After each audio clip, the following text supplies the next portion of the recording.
방송을 통한 교과 해설 새벽 말씀 묵상의 시간에 함께 하신 여러분 안녕하십니까? 지난 밤도 평안하셨습니까?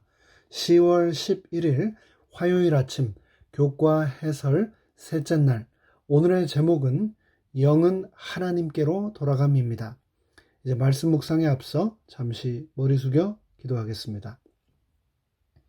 하늘에 계신 저희들의 아버지 하나님, 지난 간밤도 주의 천사로 우리의 장막을 지켜주시고 또 하루의 새 생명, 부활의 아침으로 저희를 깨워주시고 또 이 시간 하나님의 말씀 앞에 서게 해주시니 그 은혜를 참으로 감사드립니다.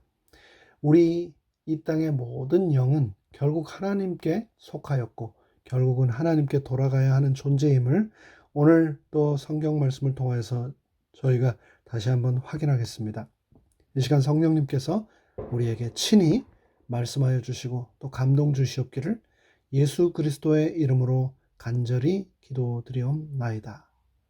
아멘. 먼저 본문이 되는 성경 말씀을 읽겠습니다. 창세기 2장 7절의 말씀입니다. 여호와 하나님이 흙으로 사람을 지으시고 생기를 그 코에 불어 넣으시니 사람이 생령이 된지라. 이어서 전도서 12장 1절로 7절의 말씀입니다.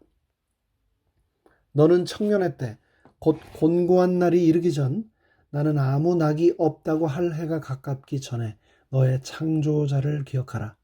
해와 빛과 달과 별들이 어둡기 전에 비 뒤에 구름이 다시 일어나기 전에 그리하라.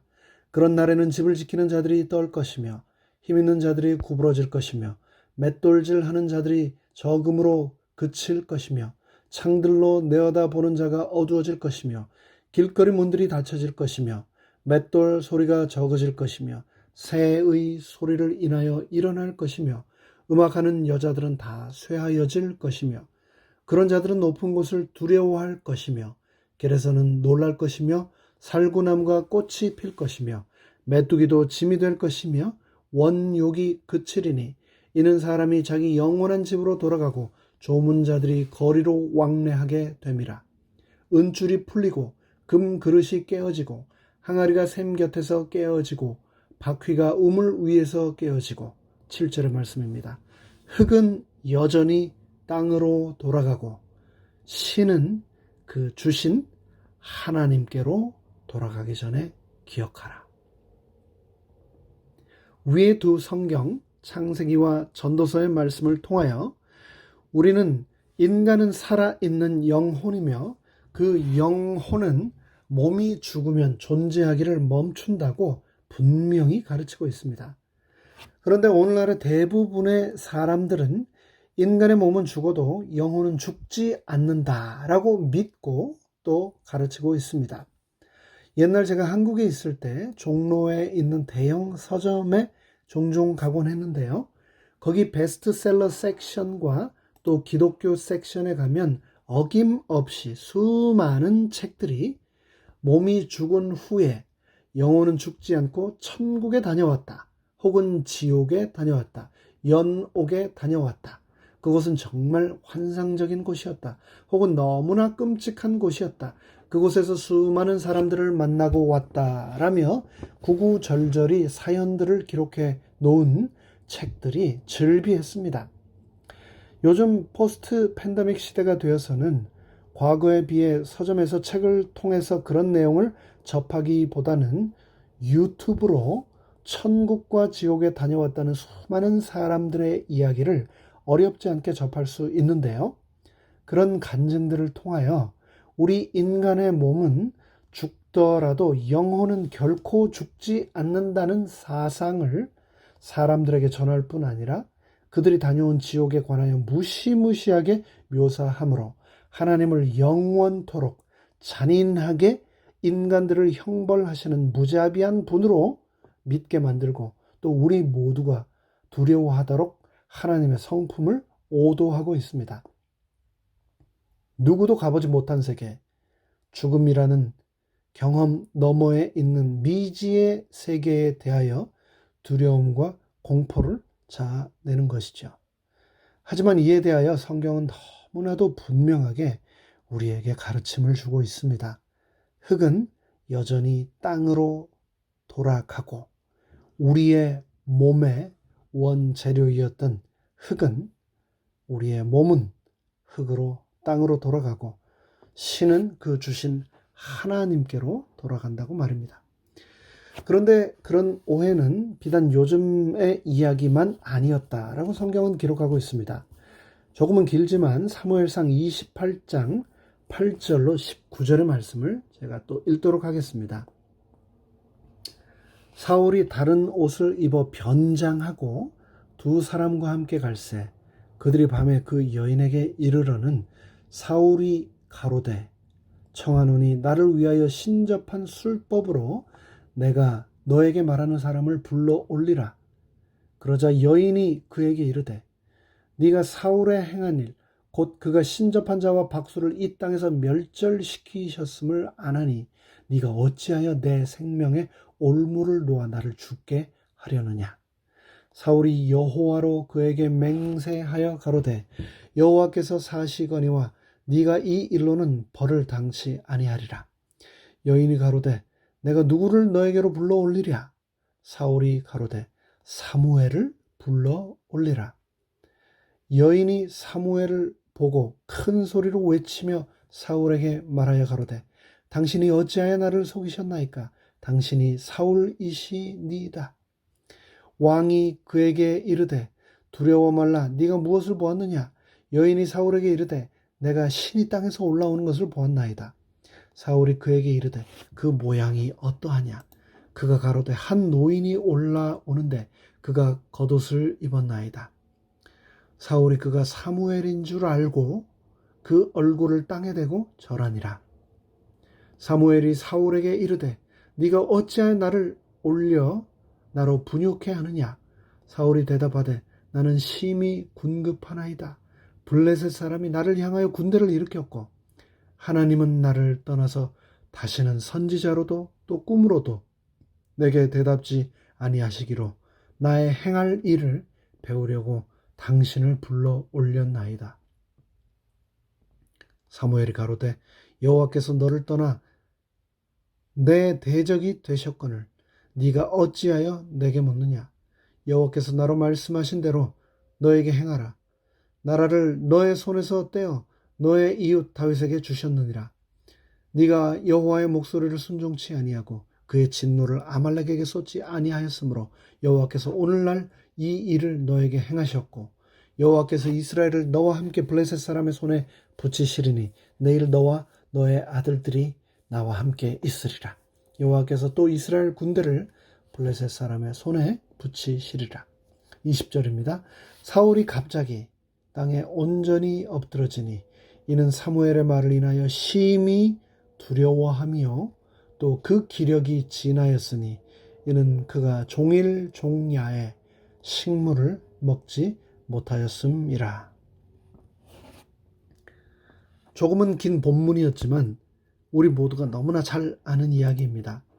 사사시대 이후에 하나님께서 기름 부으셔서 세우신 이스라엘의 초대 왕 사울, 그는 하나님께서 친히 세우신 왕이라고 하는 거룩한 직무, 그 특권을 저버리고 돌이킬 수 없는 수많은 죄들을 저지르고 맙니다. 선지자 사무엘을 통하여 그에게 하나님께서는 끊임없이 말씀하시고 계속해서 새로운 기회들을 주셨지만 그는 결국 돌아오지 않았습니다. 그럼에도 불구하고 그는 불순종의 결과를 너무나 잘 알고 있었습니다.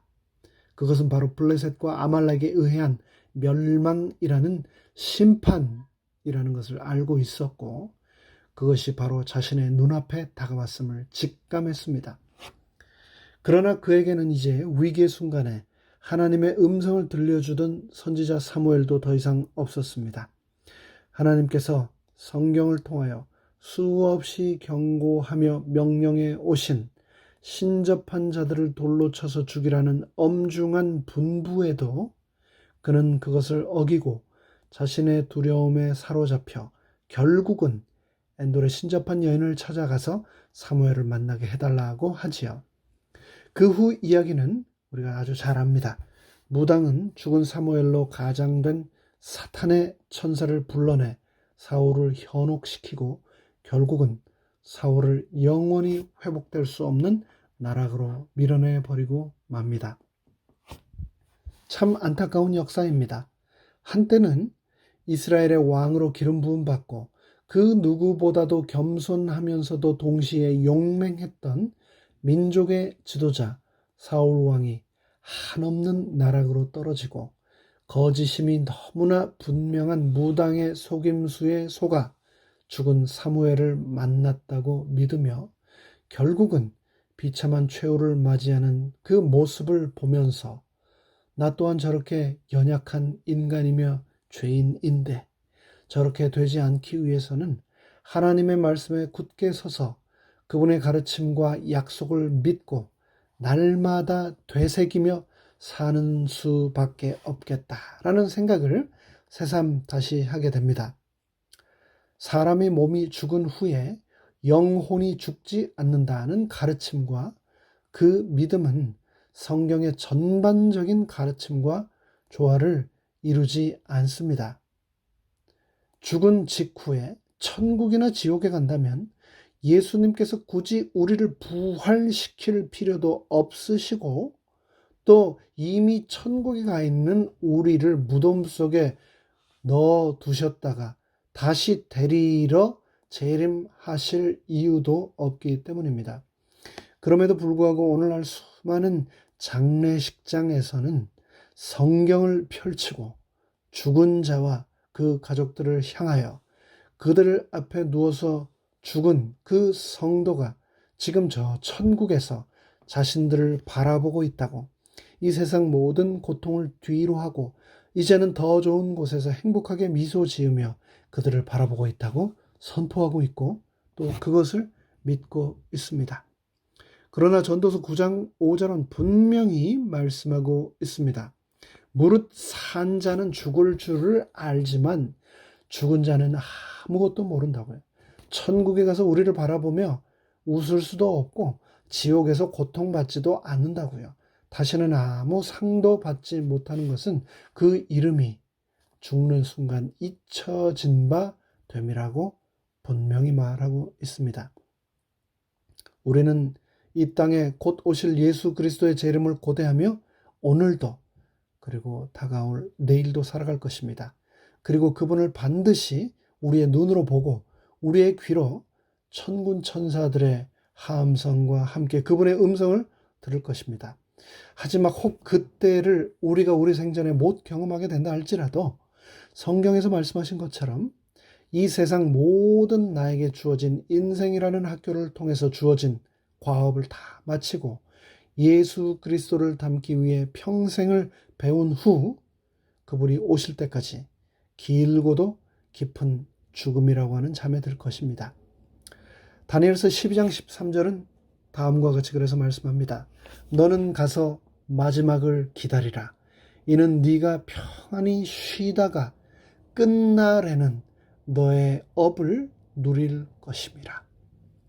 예수님께서는 또 마태복음에서 다음과 같이 말씀하셨죠. 마태복음 27장 52절은 무덤들이 열리며 자던 죽음이라고 하던 잠에서 자던 성도들의 몸이 많이 일어날 것이다 라고 말씀하고 있습니다. 간절히 바라기는 2022년 10월 11일 오늘 하루를 살아가시면서 세상에 있는 수많은 무덤들을 열고 자던 성도들을 불러 일으켜 세우실 그리스도 예수의 능력과 약속이 오늘 하루에 우리 삶 가운데도 함께 하시기를 간절히 바라며 말씀 묵상을 마칩니다. 함께 머리 숙여 기도하겠습니다. 하늘에 계신 저희들의 아버지 하나님, 그 먼 옛날 이 세상 마지막에 관하여 금식하며 아버지 하나님께 간절히 기도드렸던 다니엘에게 하나님께서 주셨던 너무나도 분명한 말씀, 마지막 때가 될 때까지 평안히 쉬다가 그 끝날에 우리의 업을 하나님께서 누리게 하시겠다고 하셨던 그 약속, 무덤들이 열리고 우리는 비록 잠들었지만 우리를 분명히 다시 일으켜 깨우시겠다고 하셨던 그 약속을, 그 능력을 오늘 하루의 삶 가운데 우리가 잊지 않고 기억하면서 살아가도록 축복하여 주시옵소서. 예수 그리스도의 이름으로 간절히 축원하옵나이다. 아멘.